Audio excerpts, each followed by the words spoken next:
Jesus, lá no primeiro milagre dele, né, como já foi falado nas outras aulas, em João 2, ele transforma a água em vinho, né? E isso simboliza para a gente também transformar a decepção em esperança. Mas, no próximo, o que tem nos decepcionado? Né? Desde pequeno a gente cria expectativas de como nossa vida vai ser, né? O que a gente espera em troca. Né? A gente vive cheio de expectativas em relação ao trabalho, em relação ao nosso futuro, quem nós vamos casar, né? Se vamos ter filhos, onde nós vamos morar. E essas expectativas vão sendo criadas e a gente vai, de alguma forma, criando uma verdade em cima dessas expectativas. Muitas delas elas são cumpridas, estão tendo a vontade de Deus, e algumas delas não. Né? E acaba nos frustrando, né? Tanto, principalmente num casamento, que vem duas pessoas totalmente diferentes, né, com expectativas diferentes. Quando a gente começa a apontar um culpado para isso, e a gente começa a enxergar o cônjuge como responsável do obstáculo, começa a ver a falta de confiança. Né? A gente perde a confiança no cônjuge porque a gente podia ter evitado. No nosso olhar centralista, a gente vê e fala, poxa, mas se meu cônjuge não tivesse tomado essa atitude, se eu não tivesse sido influenciado por ele, a gente não estaria nessa posição. Né? E essa falta de confiança, ela traz consequências sérias para a nossa vida, né, conjugal. Né? Porque a partir do momento que faltou a confiança, aí você começa a viver por você mesmo. Aí os objetivos, eles começam a ser divergentes. A gente passa por aquele momento de dificuldade, sente a falta de confiança no seu parceiro, né? Então, como eu não posso confiar nele, eu vou ter meus objetivos. Né? Então eu vou começar a caminhar pelas minhas próprias convicções, pelos meus próprios objetivos, o que eu acho que é bom para mim, e começo a deixar meu parceiro de lado. Né? E para isso precisa vir o perdão. Né? A falta do perdão é que vai acumulando todos esses obstáculos criados que a gente passa na vida. Né? Eu e a Bruna tivemos uma experiência que incluiu todas essas etapas. Né? Quando a gente mudou para os Estados Unidos, esse sonho era meu. Né? Em 92, a primeira vez que eu fui para lá, eu criei uma expectativa, um sonho, uma meta de um dia morar naquele país. Para mim era um sonho viver lá. Né? Tudo funcionava, tudo parecia em perfeita sincronia, né? Você poder ter as coisas, ter acesso às coisas, a diferença de um pobre e de um rico não era... O pobre não vivia, aos nossos olhos, né? Não vivia mal, né? Segurança, você podia andar na rua, que não tinha perigo nenhum. E aquilo lá foi crescendo, esse sonho foi crescendo. Na minha profissão eu ia muito para lá, sempre estava em curso ou mesmo em voo para lá. E cada vez que eu chegava naquele país, eu falava, nossa, mas como é diferente do nosso? Né? Como que pode um país funcionar tão certinho e como o nosso pode ser tão bagunçado? Né? As leis funcionam, o outro, a lei não funciona. Né? Um favorece o corrupto, o outro, o corrupto vai para a cadeia. Né? E eu comecei a vender esse sonho para a Bruna. Né? Esse país, ela nem queria viajar para os Estados Unidos. Né? Não, eu quero ir para a Europa. né? Não conhecia nenhum lugar, mas o sonho dela, por ela fazer arquitetura, era conhecer a Europa, ver a arquitetura rica europeia, e eu acabei levando ela para os Estados Unidos e comecei a convencê-la do paraíso. Né? Só que a mesma expectativa que eu tinha, eu trouxe para ela. Aquela realidade que eu achava que era aquele país, eu vendi para ela. E fiz o sonho meu ser um sonho dela. Né? Chegamos nos Estados Unidos, a vida lá é muito difícil. Né? Parece que o negócio funciona, e ele funciona, mas por um motivo, né? Porque o povo trabalha muito, o povo é patriota e consumista. Né? E muito consumista. Tudo é na base do dinheiro. Né? Lá. E nós começamos a bater uma realidade totalmente oposta do que o sonho que eu tinha passado para ela. Né? Então, a expectativa criada, aí começamos a passar por obstáculos financeiros, obstáculos emocionais, né? Dificuldade de achar uma igreja que a gente pudesse ter comunhão, né? Aprender mais de Cristo. A igreja que a gente frequentava era uma igreja americana, tinha a barreira da língua, né? Então começaram a vir os problemas. E nesses problemas, o homem é o grande responsável pela casa, né? Nós somos o cabeça do lar. E eu não soube suprir as necessidades, principalmente emocionais dela. Né? E ela começou a perder a confiança em mim, né? E com total razão. Chegou um momento que a gente teve que voltar para o Brasil, porque ficou insustentável a nossa estadia lá, nosso período lá, e com essa falta de confiança, cada um começou a seguir seu canto. Né? Não, eu acho que o melhor para a nossa família é esse. Não, mas eu acho tal coisa. Não, mas você achou aquilo lá e deu errado. Né? Começamos a ter discussões, divergências, que estavam afetando muito o casamento nosso. Né? E mesmo com o perdão, mesmo a gente tendo a palavra de Deus, mesmo a gente pertencendo a Deus, o perdão até a gente pedia. Lembra, né?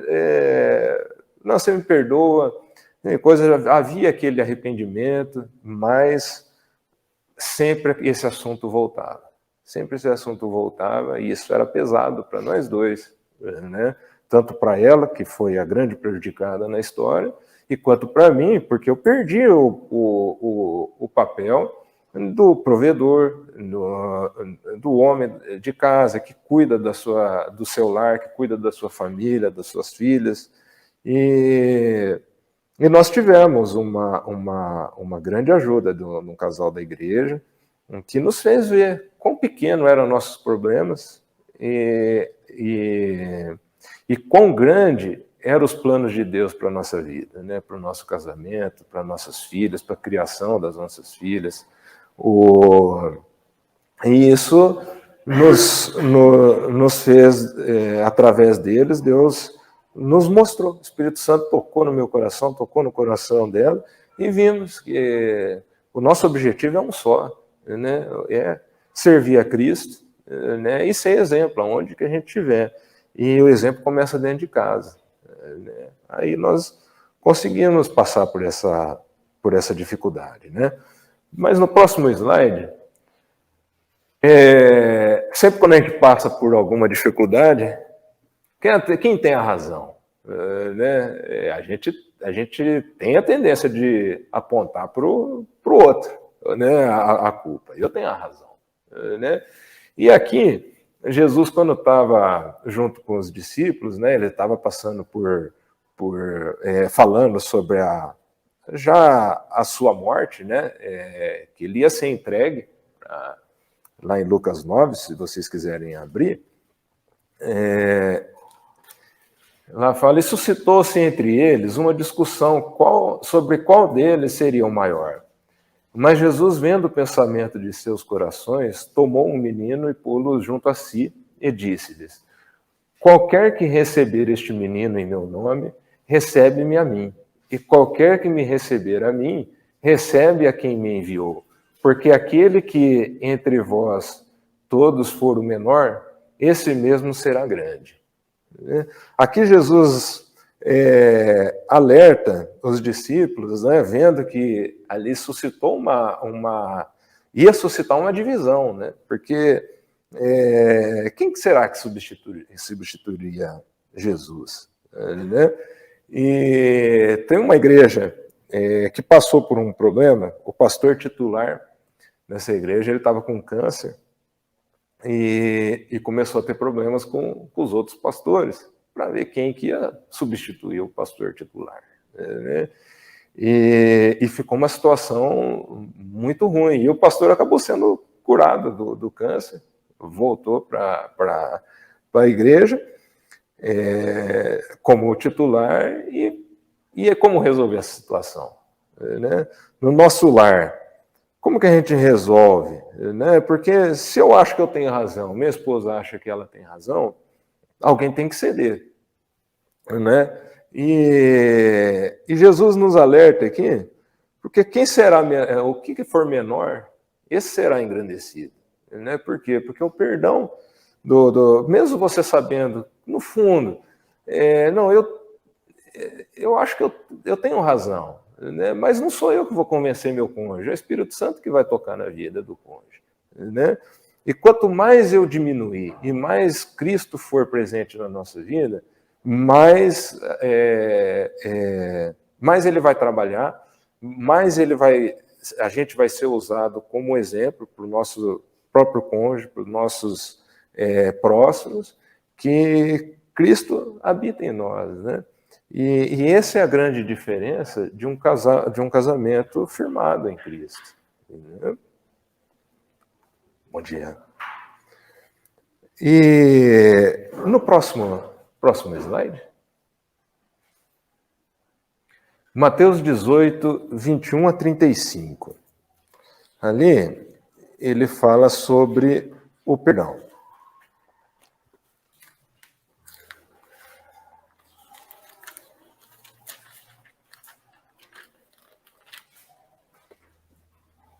Mateus 18, 21 a 35.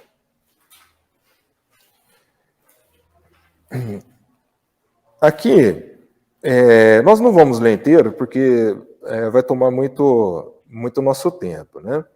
Mas aqui ele fala sobre o rei que perdoou o seu servo, né, que devia muito dinheiro, e esse servo se humilhou diante dele e pediu para que mais tempo para essa dívida ser paga, e o rei acabou perdoando esse servo, perdoou a dívida dele, e quando ele se apresentou a um conservo, ele não perdoou a dívida do conservo, e fez ao contrário ainda, né? Ele fez com que a lei fosse cumprida e pôs esse conservo na prisão, né? E os outros indignados foram até o rei e falaram para o rei, né? Ó rei, o senhor perdoou a dívida dele, e um outro que devia para ele muito menos do que ele devia para o senhor, ele não perdoou, né? E o rei acabou entregando esse para os atormentadores, né? E assim é o perdão na nossa vida, né? Quando a gente não perdoa nosso cônjuge, a gente tem que lembrar que a nossa dívida era muito maior. Nossa dívida foi paga com sangue, um sacrifício de cruz, né? E como que a gente recebe o perdão de Cristo e a gente não consegue perdoar o nosso próximo? Como que a gente tem o privilégio de, mesmo sendo inimigos de Deus, nascendo no pecado, na iniquidade, nós sermos limpos pelo sangue do Cordeiro, né? E a gente não consegue perdoar uma atitude, mesmo incorreta de um cônjuge, mas nós vamos recusar o perdão de Deus, né? O sacrifício de Cristo. Por mais errado que nosso cônjuge esteja, por mais errado que possa parecer aos nossos olhos, né? Porque muitas vezes é relativo, né? O que é certo e que é errado, né? Muitas vezes é certo para um, errado para outros, né? E uma postura dentro do lar de uma esposa pode ser que não seja o que o marido esteja esperando e vice-versa, né? Mas a gente tem que lembrar que Deus nos perdoou e com perdão sacrificial, né? E esse perdão, ele mora dentro de nós. Cristo habitando em nós, a gente tem a capacidade de perdoar, né? Em Lucas 17, 3 e 4,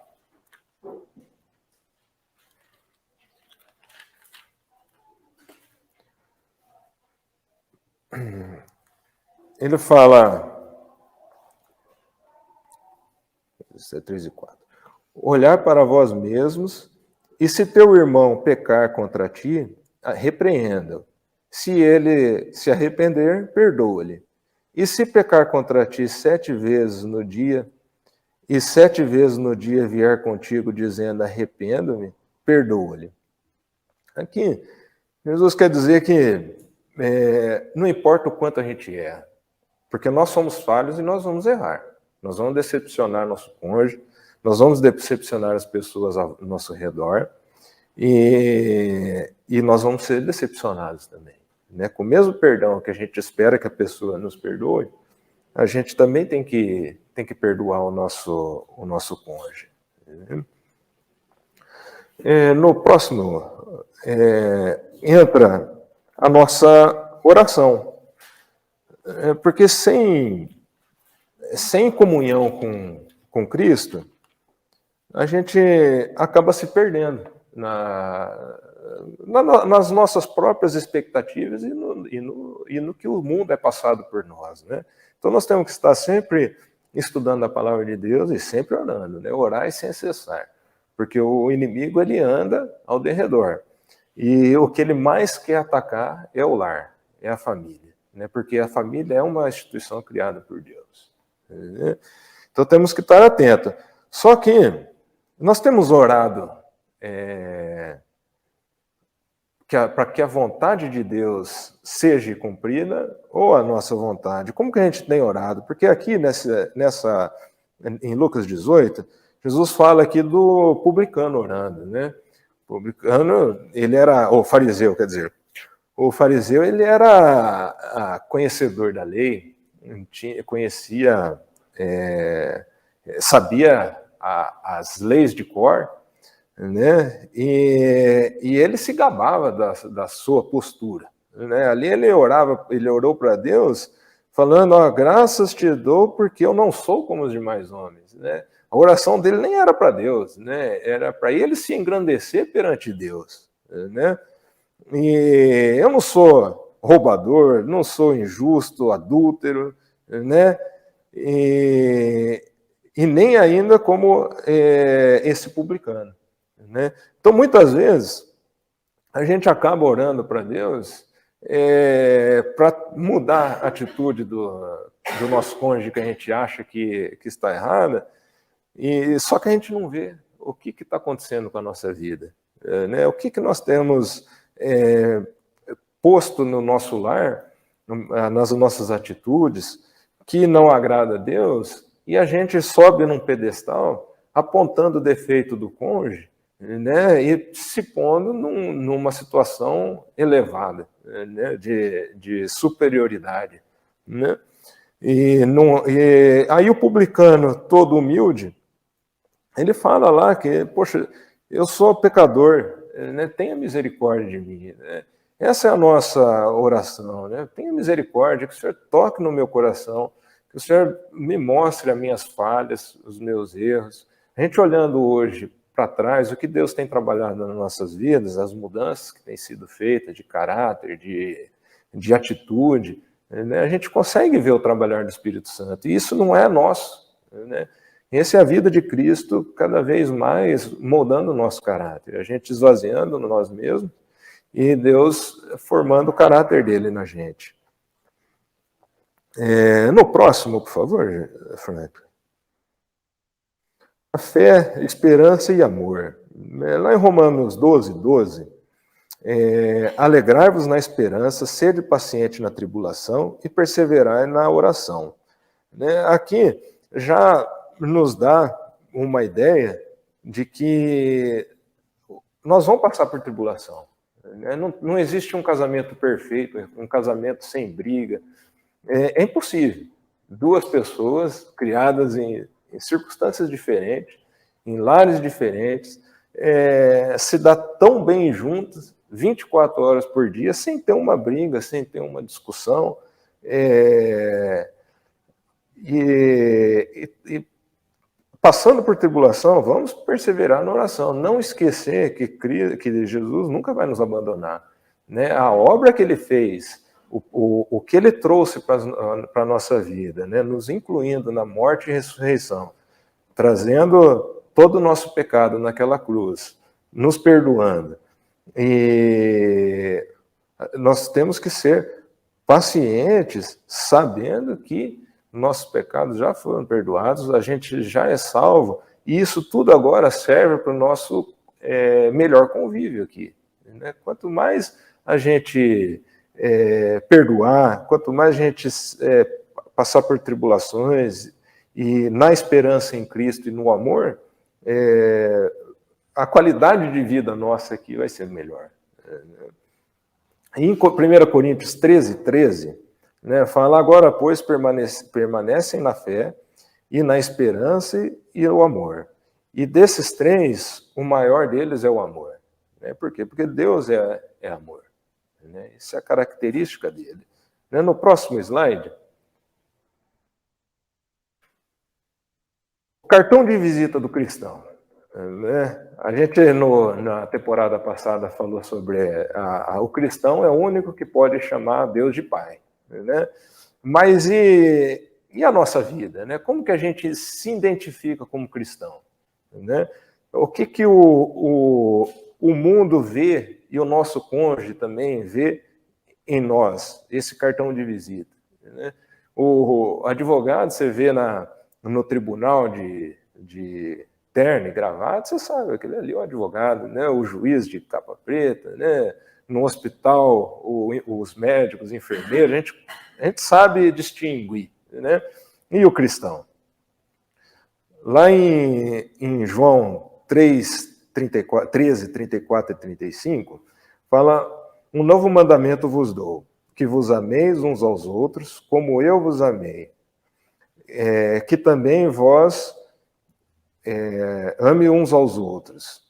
E nisto todos conhecerão que sois meus discípulos, e vos amareis, se vos amardes uns aos outros. Aqui tem uma condição, ele já fala, nisso conhecerão que são meus discípulos, se vos amardes uns aos outros. Além de ser um mandamento de Deus, mas é uma característica que vai te identificar se você é cristão ou não. Se você tem a capacidade de amar, o nosso amor mesmo, ele é muito superficial, A gente ama, gosta de uma pessoa. Quando eu conheci a Bruna, a gente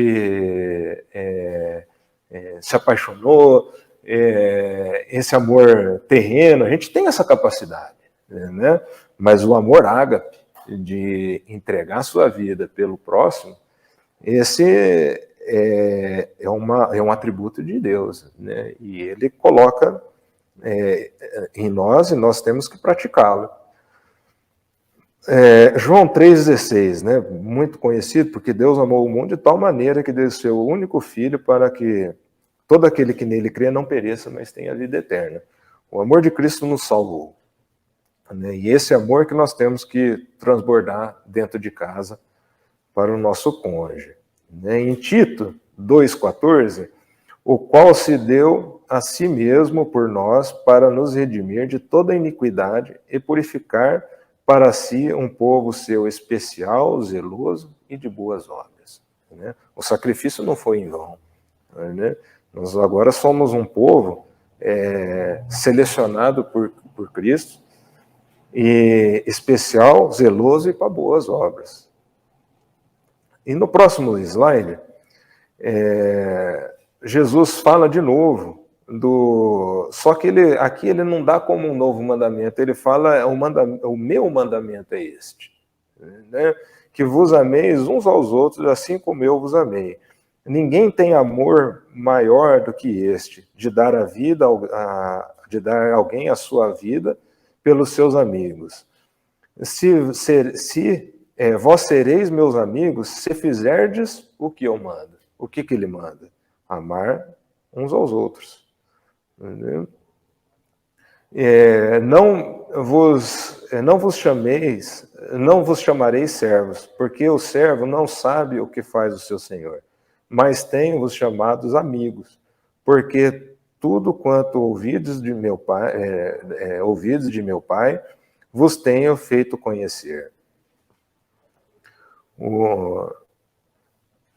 Aí, continuando aqui, não me escolhestes vós a mim, mas eu vos escolhi a vós, e vos nomeei para que vades, dê fruto, e vosso fruto permaneça, a fim de que tudo quanto em meu nome pedires ao Pai, ele vô-lo conceda.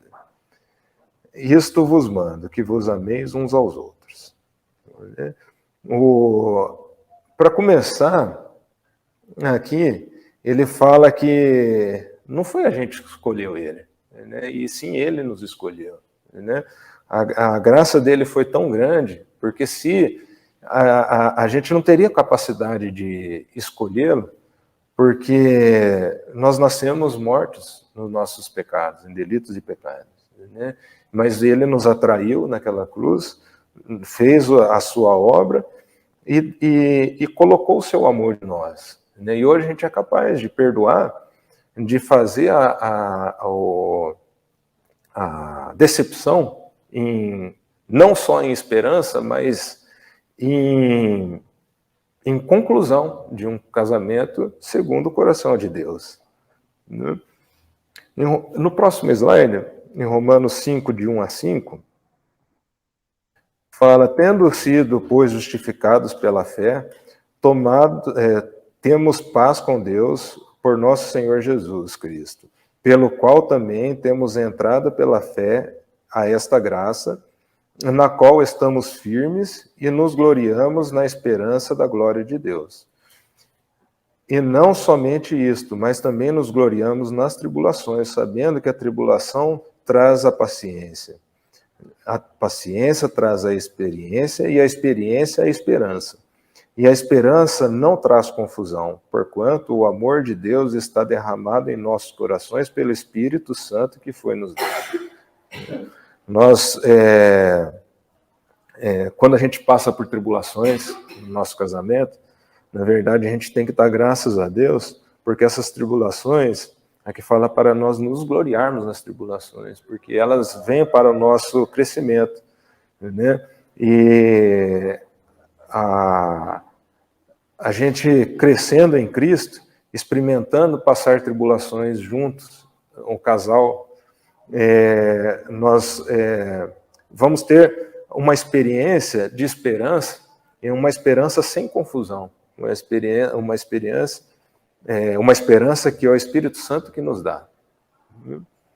No próximo slide, a gente tem estudado bastante, né, a ortodoxia, mas a gente tem posto em prática, né, a ortopraxia tem sido realidade na nossa vida, né, temos posto em prática o amor de Cristo. A esperança, de novo, em Romanos 5,5, né, não traz confusão, né, o amor de Deus é derramado em nossos corações. Né? Deus não dá um amor para... minha esposa fez uma coisa que eu não gostei, um pouquinho aqui de amor aqui, para você poder perdoar teu irmão que não correspondeu às tuas expectativas, que te prejudicou. Não, ele derramou o seu amor nos nossos corações. Né? tudo que Deus faz completo, né? Não faz pela metade. E em 1 João 4, 7 a 8, amados, amai-vos uns aos outros, porque o amor é de Deus, e qualquer que ama é nascido de Deus e conhece a Deus. Aquele que não ama não conhece a Deus, porque Deus é amor. Então, se a gente não está capaz de amar e de perdoar o nosso cônjuge, nós não pertencemos a Deus, né? Porque Deus é amor e Ele faz nos conhecer por a gente transbordar esse amor, né? Então, que a gente possa colocar em prática, não só nos estudos, não só buscando a palavra de Deus, lendo, orando, mas colocando em prática o que o Espírito Santo coloca no nosso coração, né? Que a gente possa trazer alegria para o nosso lar, esperança, que a decepção que a gente for provado seja uma decepção para o nosso crescimento, não para desânimo, para contenda, para divisões, mas sim para um se unir mais com o outro, se apegarem mais com o seu cônjuge, para passar a dificuldade junto, crescer em esperança e amadurecimento, né? Aí o último slide, só se os irmãos depois para meditarem, eu deixei aí 2 Coríntios 1, de 3 a 4. Aí depois, se durante a tarde ou durante a semana vocês quiserem uma sugestão para leitura, vai ser bem edificante. Nós já estamos no horário, e eu vou fazer uma oração para encerrar, e espero que o Espírito Santo toque no nosso coração, que a gente possa ter um casamento saudável, um casamento segundo o coração de Deus.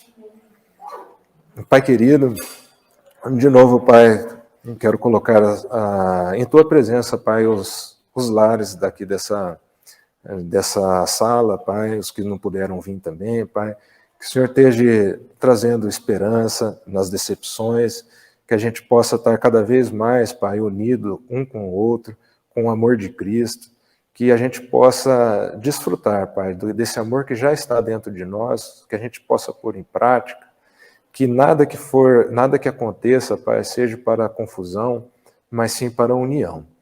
Que o Senhor tenha misericórdia nas nossas vidas, que a gente possa crescer junto, Pai, cada vez mais parecido contigo, que a gente possa esvaziar de nós mesmos, Pai, que o Senhor possa completar o nosso interior, Pai, que o mundo possa ver, Pai, uma vidas diferentes, casais diferentes do padrão desse mundo, que a gente possa iluminar, Pai, a vida de muitos.